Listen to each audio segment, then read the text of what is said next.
Hi friends, welcome to Varma's Ruji World. ചില ഓർമ്മകളൊക്കെ നമുക്ക് അത്രയ്ക്ക് പെട്ടെന്ന് മറക്കാൻ കഴിയണമെന്നല്ല, നഷ്ടപ്പെടുത്താൻ കഴിയാത്ത ചില ഇഷ്ടങ്ങൾ. അത്തരത്തിലുള്ള ഒരു റെസിപ്പി ആയിട്ടാണ് ഇത്തവണ വർമാസ് രുചി വേൾഡ് നിങ്ങളുടെ മുമ്പിലെത്തുന്നത്. പല്ലൊട്ടി. 5 പൈസയ്ക്കും 10 പൈസയ്ക്കും ഒക്കെ പല്ലൊട്ടി വാങ്ങിക്കഴിച്ചിരുന്ന ഒരു ബാല്യകാലം നമ്മളീ പലർക്കും ഉണ്ടായിരിക്കാം. ഇന്ന് നമുക്ക് അതേ പല്ലൊട്ടി എങ്ങനെയാണ് വീട്ടിൽ തന്നെ തയ്യാറാക്കുക എന്നുള്ളത് ഒന്ന് കണ്ടു നോക്കാം. അപ്പോൾ നിങ്ങളെല്ലാവരും ഈ വീഡിയോ ഒന്ന് കണ്ടു നോക്കണം. അതിനുശേഷം നിങ്ങൾക്ക് ഇത് ഇഷ്ടപ്പെടുകയാണെങ്കിൽ ഒന്ന് ലൈക്കും ഷെയറും ചെയ്യണം. അതുപോലെ തന്നെ നിങ്ങളുടെ എല്ലാവരുടെയും ഫീഡ്ബാക്സുകൾ പ്രതീക്ഷിച്ചുകൊണ്ട് നമുക്ക് കണ്ടു നോക്കാം പല്ലൊട്ടി.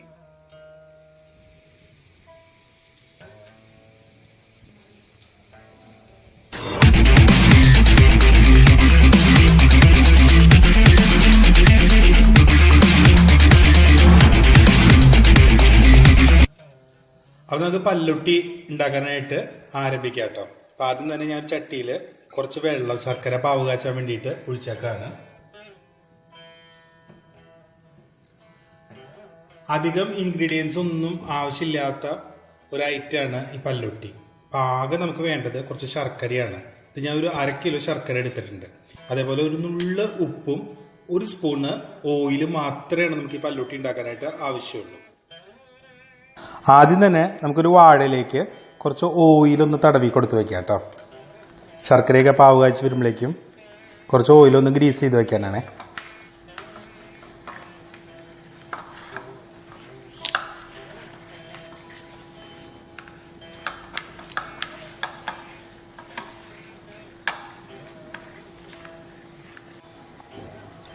വെള്ളം തിളക്കിയിട്ട് നമ്മൾ ഇതിലേക്ക് ശർക്കര ഇട്ട് കൊടുക്കാം.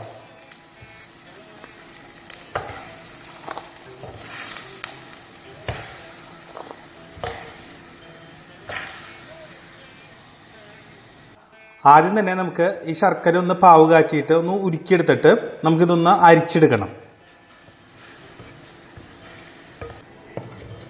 ഇപ്പം നമ്മുടെ ശർക്കര നന്നായിട്ട് ഉരുകിയിട്ടുണ്ട്. ഇത് നമുക്കിതൊന്ന് അരിച്ചെടുക്കാം. അപ്പം അരിച്ചെടുക്കുന്നത് എന്തിനാ വെച്ചാൽ ഇതിൽ വല്ല കല്ലോ കരടോ ഒക്കെ ഉണ്ടെങ്കിൽ അതൊക്കെ ഒന്ന് നീക്കം ചെയ്യാൻ വേണ്ടിയിട്ടാണ്. നീക്കം ചെയ്തതിന് ശേഷം നമുക്ക് ഈ പാവ് രണ്ടാമതൊന്ന് മുറുക്കിയെടുക്കാം. വീണ്ടും ചട്ടി വെച്ചേക്കാണ്. ഈ ചട്ടിക്ക് ഞാൻ അരിച്ചെടുത്താക്കണ ശർക്കരപ്പാവ് ഒഴിക്കുകയാണ് കേട്ടോ. ഇത് നമുക്ക് ഈ ശർക്കര ലായനി നന്നായിട്ട് മുറുക്കിയെടുക്കണം. അപ്പൊ നമ്മളിങ്ങനെ കൈവിടാണ്ട് ഇളക്കിക്കൊണ്ടേയിരിക്കണം.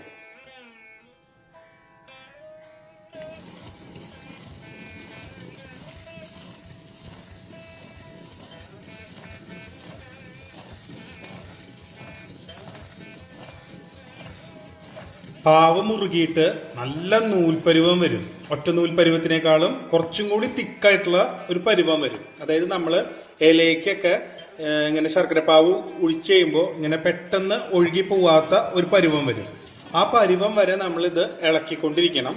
അതുപോലെ തന്നെ അടി പിടിക്കാനും പാടില്ല. അപ്പൊ നമ്മൾ അടി പിടിക്കാണ്ടിരിക്കാൻ വേണ്ടിയിട്ട് ഇതിലേക്ക് 1 ടീസ്പൂൺ ഓയിലൊന്ന് ചേർത്ത് കൊടുക്കാൻ പോവാണ്. 1 ടീസ്പൂൺ ഓയില്.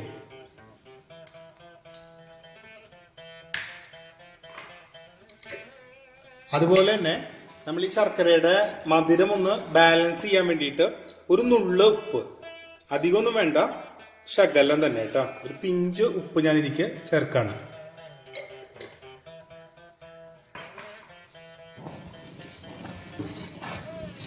ഇനി കൈവിടാണ്ട് ഇളക്കിക്കൊണ്ടിരിക്കുക. നന്നായിട്ട് ശ്രദ്ധിക്കുക.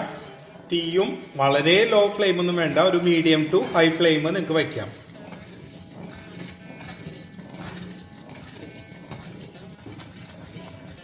ഇതത്ര ബുദ്ധിമുട്ടുള്ള ഒരു പ്രോസസ് ഒന്നും അല്ല കേട്ടോ. ഇങ്ങനെ നമ്മളിങ്ങനെ ഇടയ്ക്കിടയ്ക്ക് ഇങ്ങനെ ഇളക്കിക്കൊണ്ടിരിക്കണം. അടി പിടിക്കാണ്ടിരിക്കാന്ന് മാത്രമേ ഉള്ളൂ. കൈവിടാണ്ട് ഇളക്കിക്കൊണ്ടിരിക്കണം. എന്നാൽ നമ്മൾ വളരെ സ്ട്രെയിൻ ചെയ്തിട്ട് ഇളക്കൊന്നും വേണ്ട. അതുകൊണ്ട് തന്നെ അത്ര ബുദ്ധിമുട്ടൊന്നുമില്ല. ഒന്ന് മനസ്സ് വയ്ക്കുകയാണെന്നെങ്കിൽ നമുക്ക് സുഖമായിട്ട് വീട്ടിൽ തന്നെ ഉണ്ടാക്കിയെടുക്കാൻ പറ്റുന്ന ഒരു റെസിപ്പിയാണത്.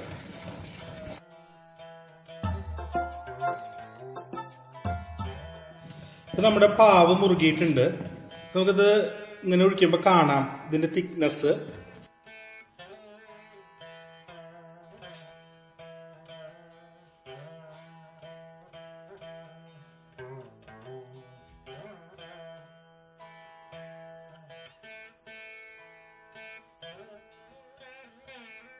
ഈ നമുക്ക് ഈ പാത്രത്തിൽ തന്നെ അധികം നേരം വെക്കേണ്ട. പാത്രത്തിൽ തന്നെ അധികം നേരം വെച്ചുകൊണ്ടിരുന്നാല് ഒരുപാട് കട്ടയാവും. പിന്നെ നമുക്ക് ഇതിൽ നിന്ന് എടുക്കാനായിട്ട് വളരെ ബുദ്ധിമുട്ടായിരിക്കും.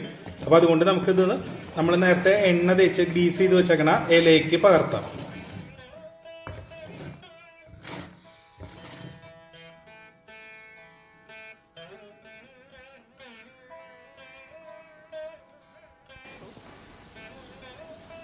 ഇനി നമ്മള് ചെറു ചൂടോടെ തന്നെ ഇത് ബോൾസ് ആക്കിയിട്ട് ഉരുട്ടിയെടുക്കാം. നമ്മൾ സാധാരണ പല്ലുട്ടിക്ക് കാണല്ലോ അതുപോലെ തന്നെ.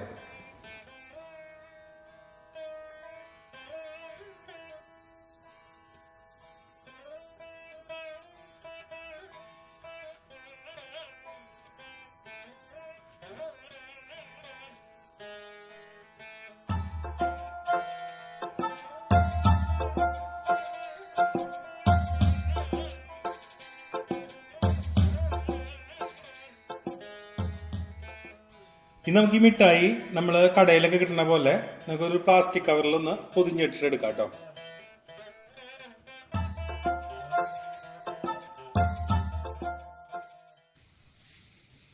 അപ്പൊ എല്ലാവർക്കും പല്ലോട്ടി ഇഷ്ടമായല്ലോ. എല്ലാവരും ട്രൈ ചെയ്തിട്ട് നിങ്ങളുടെ ഫീഡ്ബാക്സ് ഒക്കെ ഞങ്ങൾക്ക് അറിയിക്കാം. അപ്പൊ നമുക്ക് വീണ്ടും കാണാം ഒരു പുതിയ റെസിപ്പി ആയിട്ട്.